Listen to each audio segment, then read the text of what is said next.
This past week, my wife had a dinner engagement one evening, and so I decided to stop and grab dinner on my way home.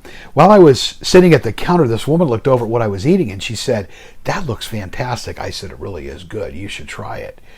And then she looked at me in this sort of pensive way, and she said, "Oh, I couldn't. I've given it up for Lent." Now, at this point, the conversation could have gone one of two ways. I could have let her know that I was a pastor, and that would have led into this religious discussion about Lent that I did not want to get into her with. Or I could just go the other way and just say something like, "Oh, that's nice." Believe it or not, that's the way that I chose. But Lent is one of those confusing times of the year for a lot of Christians.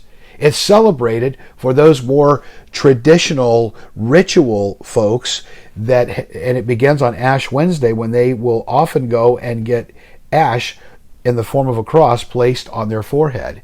It is the beginning of Lent, the 40 to 45 days prior to Easter, which is supposed to be a time of fasting and sacrifice and a time of reflection and repentance.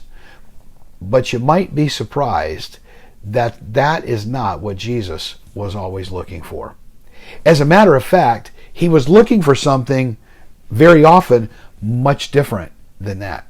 That's why this coming Sunday, March the 6th at Community Bible Church, in honor of this first Sunday in Lent, I'm going to talk about the following subject: letting loose for Lent. I know it sounds direct opposite of what Lent is supposed to be about, but you ought to be glad I didn't use my original title, which was going to be Losing Your Ash for Lent. I'm not trying to be disrespectful, and I'm not even trying to break free of hundreds and thousands of years, so to speak, of Christian thought, Christian religion, and basically the church calendar. But I do want us to focus on what's really, really important during this time of year. So if you've ever wondered about Lent, if you've ever wondered what the ash on the forehead is all about, and if you've ever wondered what Jesus really said about sacrifice, we're going to talk about it this coming Sunday at Community Bible Church when I talk about letting loose for Lent.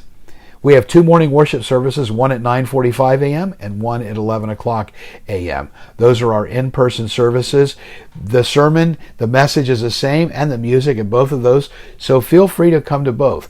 Our 11 o'clock a.m. Eastern Standard Time service is live streamed, so you can join us on YouTube for that if you're not going to be able to attend in person. But connect with us one way or the other. By the way, if you'd like to receive not only our emails, but our text message alerts about what's upcoming at the church, then make sure that you send us an email with your cell phone number to info@cbcfl.org. This Sunday, letting loose for Lent. We'll talk about it, and we'll see you then.